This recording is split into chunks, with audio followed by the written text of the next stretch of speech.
Good evening everyone. सो ये हमारी reflection of light के ऊपर सेकंड वीडियो है। सो आज हम देखेंगे कि अगर हमें प्लेन मिरर से हमारी इमेजेस चाहिए होती हैं तो वो किस तरीके से हम फॉर्म करते हैं। सो हम उसके बारे में पढ़ेंगे। तो स्टार्ट करते हैं। सबसे पहले हमने क्या किया, एक मिरर लिया। ठीक है, हमारा कोई भी एक ये मिरर है और हमने इसको क्या कर लिया, कॉट कर लिया। क्लियर, हमने इसको कॉट कर लिया।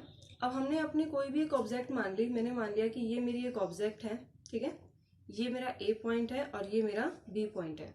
तो अगर मैंने मिरर के सामने कोई भी एक ऑब्जेक्ट रखी है तो मेरे को उसकी इमेजेस कैसे मिलेंगी, किस तरह से आपको इमेजेस फॉर्म होती है, आज हम उसको सीखते हैं।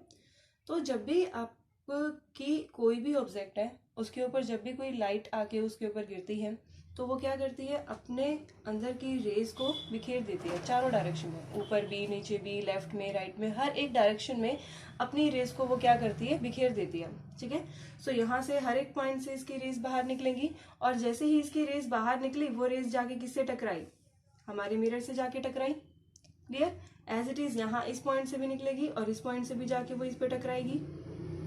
तो हमारी रेज जाके इसके ऊपर टकराई और जोन सी रेज आपकी इस तरह से टकराती है उसे हम इंसिडेंट रे कहते हैं। हमने हमारी फर्स्ट वीडियो में देखा था, जो रिफ्लेक्शन ऑफ लाइट की फर्स्ट वीडियो थी, उसमें हमने देखा था कि इंसिडेंट रे क्या होती है, रिफ्लेक्टेड रे क्या होती है, इंसिडेंट एंगल्स क्या होते हैं, किस तरह से हमारी जो लाइट है वो रिफ्लेक्ट होकर वापस जाती है, उसके क्या लॉज वगैरह होते हैं, एंगल्स क्या होते हैं। अगर आप सबको पता है तो अच्छी बात है, अगर नहीं पता है तो प्लीज़ आप हमारी फर्स्ट वीडियो को ज़रूर देखिएगा, जो आप उसका लिंक आपको डिस्क्रिप्शन में ज़रूर मिल जाएगा। सो प्लीज़ आप उसको देखिएगा, आपको काफ़ी चीज़ें अच्छे से समझ में आ जाएंगी। सो हम सारी चीज़ों को कवर कर पाएंगे। सो यहाँ पे हमने देखा कि हमारी ये ऑब्जेक्ट है जिसका ये ए है और ये बी है और यहाँ से हमारी कुछ रेज जा रही हैं जो इंसिडेंट हो रही हैं। हमें पता है कि जैसे ही वो मिरर से यहाँ पे इंसिडेंट होगी, यहाँ पे मिरर से आकर टकराएगी, क्योंकि ये मिरर एक साइड से कॉट है। जब भी मिरर एक साइड से कॉट होता है तो वो आगे तो जा नहीं सकती। ठीक है, वो आगे तो जा नहीं सकती, तो वो क्या करेगी, वो पीछे की तरफ आएगी। तो जैसे ही वो इससे टकराएगी वो पीछे की तरफ आएगी। और हमें ये पता है कि हमारा जो इंसिडेंट एंगल होता है, रिफ्लेक्टेड एंगल होता है, वो इक्वल होता है। यानी कि जिस एंगल से वो यहाँ पे आके टकराती है उसी एंगल से वो वापस जाती है। यहाँ पे ये 90 डिग्री के एंगल पे आके टकराई है तो ये 90 से ही वापस चली जाएगी। क्लियर, अगर ये 60 से टकराती तो ये 60 से वापस जाती, अगर ये 40 से टकराती, 40 एंगल पे आके टकराती तो 40 एंगल पे वापस जाती। यहाँ पे 90 डिग्री के एंगल पे आके टकराई है तो ये 90 डिग्री के एंगल पे ही वापस जाएगी। तो ये हमारी इस तरीके से वापस चली जाएगी। क्लियर, सिमिलरली ये पॉइंट है, यहाँ से आके हमारी रे टकराई, ये भी 90 डिग्री का एंगल बना रही है। तो जिस एंगल से ये आके यहाँ पे टकराई है उसी एंगल से क्या होगा, ये वापस चली जाएगी। सो हमारे पास हमारी इंसिडेंट रे थी और ये हमारी क्या आ गई, रिफ्लेक्टेड रे। अब हमें तो क्या चाहिए था, हमें तो हमारी इमेजेस चाहिए। लेकिन इमेजेस बनती कब है, इमेजेस आपकी तब बनती हैं जब आपकी रिफ्लेक्टेड रे आपस में टकराती है। ठीक है, जब आपकी रिफ्लेक्टेड रे आपस में टकराती हैं तब आपकी इमेज बनती है। लेकिन यहाँ पे तो ये रिफ्लेक्टेड रे नहीं टकरा रही है, यहाँ से तो ये इधर की तरफ जा रही है, यहाँ से ये इधर की तरफ जा रही है। तो हमारी इमेजेस कहाँ बनेगी, जब इस तरीके से ये रिफ्लेक्टेड वापस होके जा रही है तो आपकी इमेजेस आप क्या करोगे, पीछे की तरफ इसको इंक्रीज करने की कोशिश करो। पीछे की तरफ जब इंक्रीज करोगे तो जितना यहाँ पे इसका डिस्टेंस है, क्या, जितना मिरर से ऑब्जेक्ट का डिस्टेंस है उतना ही मिरर से हमारी इमेज का डिस्टेंस होगा। क्लियर, तो हमारे पास हमारी इस पॉइंट की जो इमेज होगी वो बिहाइंड द मिरर बनेगी और यहाँ पे आके बनेगी। क्लियर, सिमिलरली इस तरीके से यहाँ पे होगा कि इस पॉइंट यानी कि बी पॉइंट की जो इमेज है वो भी आपकी बिहाइंड द मिरर आके बनेगी। और कितने डिस्टेंस के ऊपर बनेगी, जितना हमारा इस पॉइंट का डिस्टेंस इस मिरर से है उतना ही इस पॉइंट की इमेज का डिस्टेंस इस मिरर से होगा। यहाँ पे है उतना ही यहाँ पे होगा। क्लियर, और हमारी इमेज कहाँ बनी, बिहाइंड द मिरर। इसी तरह से आप, जैसे हमने यहाँ पे दो पॉइंट को एस्टिमेट लगाया है, इनको एनालाइज किया है, वैसे ही आप इसके हर एक पॉइंट को एनालाइज करोगे। सो हर एक पॉइंट की इमेजेस यहाँ पे मिलेंगी और सबका डिस्टेंस क्या होगा, मिरर से इक्वल होगा। सो हमारे पास जो मिरर की वजह से जो इमेज आएगी ऑब्जेक्ट की, वो क्या आ जाएगी, ये।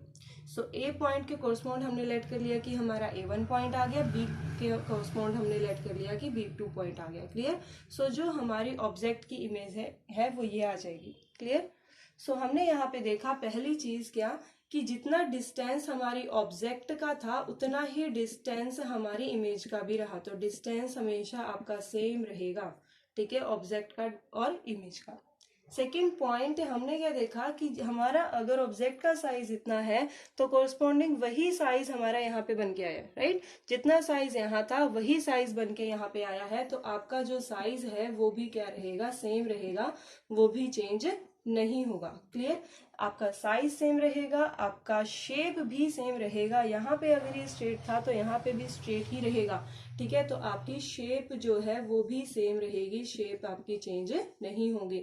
सो these are some characteristics of the image which are formed by the plane mirror, ठीक है। प्लेन मिरर से जब भी आपकी इमेज फॉर्म होगी हमेशा वो इन कैरेक्टरिस्टिक्स को फुलफिल जरूर करेगी कि डिस्टेंस सेम, साइज सेम और शेप सेम रहेगा। सो आइए एक और एग्जांपल करते हैं। यहाँ पे हमने एक स्ट्रेट ऑब्जेक्ट लिया, एक स्ट्रेट ऑब्जेक्ट का इमेज लिया। यहाँ पे हम कोई दूसरा ऑब्जेक्ट लेते हैं किसी और शेप में। सो मैंने लेट कर लिया कि मान लो मेरा ये एक मिरर है, ठीक है। यहाँ पे तो मैंने एक वर्टिकल मिरर लिया, यहाँ पे हमने एक छोटा सा हॉरिजॉन्टल ले लिया ताकि हमें हर एंगल से अपनी इमेजेस को इमेजिन करना आ जाए कि किस तरह से इमेजेस बनती हैं। सो मैंने अपना ये मिरर ले लिया, इसको नीचे से कट कर लिया।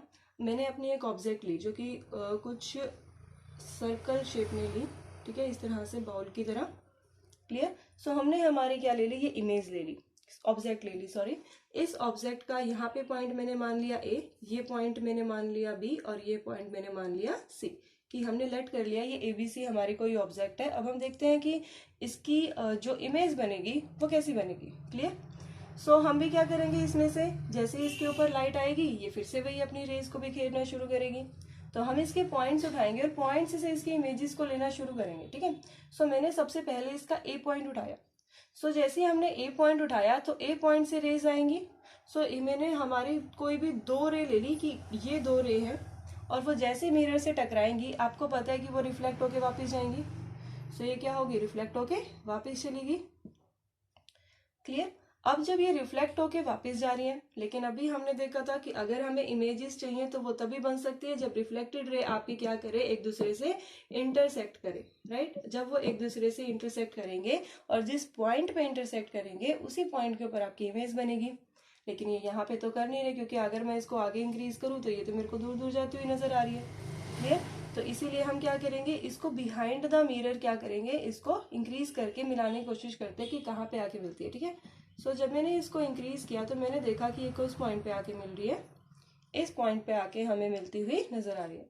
सो इसका मतलब क्या है कि एक के पॉइंट के जो कॉरस्पॉन्डिंग आपको इमेज मिलेगी वो क्या होगी, A1 इस पॉइंट के ऊपर। इसी तरीके से हम हमारा बी पॉइंट मेजर करते हैं कि बी पॉइंट पे कैसे होती है। सो हमें पता है कि बी पॉइंट की भी जो हमारी रेज होंगी वो हर एक डायरेक्शन में आएंगी, लेकिन हमने सिर्फ दो रे ले ली ताकि हमें बस अंदाजा लग जाए कि हमारी इमेज कैसे जा रही है। सो मैंने अपनी ये दो रेज ले ली, ठीक है। अब ये भी वही होगा कि रिफ्लेक्ट करने के बाद हमारी वापस चली जाएंगी, क्योंकि मिरर है नीचे और नीचे से कॉट है तो वो आगे तो जाएंगे नहीं, तो वो वापस क्या होगी, बेंट होके वापस उसी मीडियम में वापस चलेगी जिस मीडियम में से आई थी। वो ऊपर इस मीडियम में से आई थी और उसी मीडियम में वापस चली गई, ठीक है। तो अब आगे हमें तो इमेज चाहिए, तो ये ऊपर तो मिल नहीं रहे, तो हम क्या करेंगे, इसको नीचे की तरफ मिलाते हैं। तो जब हमने इसको नीचे की तरफ मिलाया ऐसे, और हमें क्या दिखा कि ये इस पॉइंट पे आके मिल रहे हैं, तो इसका मतलब क्या है कि बी पॉइंट के कॉरस्पॉन्डिंग मेरे को कौन सा पॉइंट मिल गया उसकी इमेज के लिए, B1, ठीक है। सो अब हम इनको ज्वाइन करते हैं, क्योंकि ये यहाँ पे भी ज्वाइन थे तो हमने इसको ज्वाइन किया। इसी तरह से आप सी पॉइंट को इमेजिन करोगे। जब आप सी पॉइंट से अपनी ऐसे ही रेज को निकालोगे, उसको मिलाओगे, तो ऐसे ही आपके पास सी पॉइंट के कॉरस्पॉन्डिंग पॉइंट मिल जाएगा, ठीक है। तो इसको हमने मान लिया कि C1। तो हम क्या करेंगे, इन सारे पॉइंट्स को ज्वाइन करवा के देखेंगे, तो देखो हमारी बिल्कुल वही शेप इमेज की बनेगी जो शेप हमारे ऑब्जेक्ट की थी। क्लियर। और हमारा डिस्टेंस भी सेम रहेगा। जितना डिस्टेंस इस ए पॉइंट का अबोव द मिरर है उतना ही डिस्टेंस हमारे A1 पॉइंट का बिलो द मिरर होगा। ओके, उतना ही डिस्टेंस होगा, सेम, ठीक है। सिमिलरली बी का भी डिस्टेंस जितना मिरर से है उतना ही उसकी इमेज का डिस्टेंस होगा। वे सेम शेप होगी, जो शेप है उसकी वो सेम रहेगी, जो आपका डिस्टेंस है वह भी सेम रहेगा, और साइज भी हमारे ऑब्जेक्ट का बिल्कुल सेम रहेगा, साइज भी चेंज नहीं होगा। तो चाहे वो स्ट्रेट हो चाहे वो बाउल शेप में हो, वो बिल्कुल आपको सेम ही इमेजेस देंगे, वो अलग अलग इमेजेस नहीं देंगे। सो आई होप आपको ये दोनों डायग्राम समझ आए होंगे। सो अगर आपको ये दोनों डायग्राम समझ में आए हैं, सो आपको क्या करना है, आज के लिए आपको एक ये मिरर है और ये आपकी अगर एक ऑब्जेक्ट है, ठीक है, यहाँ पे ए और ये बी। सो आपका आज ये होमवर्क करके हमें सेंड करना है और कमेंट बॉक्स में कमेंट करना है कि इसका जो इमेज बनेगा वो कैसे बनेगा, ठीक है। सो आप सबको ये क्वेश्चन ट्राई करना है कि इसका इमेज कैसे बनेगा। सिमिलरली आपको एक ट्राई करना है कि अगर आपके पास ये मिरर है और अगर आपके पास इस तरह की इसकी कोई भी शेप की ऑब्जेक्ट है तो वो आपकी कैसी इमेज देगी। क्लियर? सो ये दोनों क्वेश्चन आपको सॉल्व करके हमें बताने हैं। आई होप आपको ये वीडियो पसंद आया होगा और जिसको भी incident ray, reflected ray, incident angle, reflected angle क्या होते हैं, किस तरीके से वर्क करते हैं, किस तरीके से हमारी रे आके रिफ्लेक्ट होती है, अगर आपको नहीं पता है तो प्लीज़ आप हमारी फर्स्ट वीडियो को ज़रूर देखिएगा। उसका लिंक आपको डिस्क्रिप्शन में मिल जाएगा। So thank you so much. अगर आपको हमारी वीडियो अच्छी लगी हो तो प्लीज़ लाइक, सब्सक्राइब और शेयर ज़रूर कीजिएगा।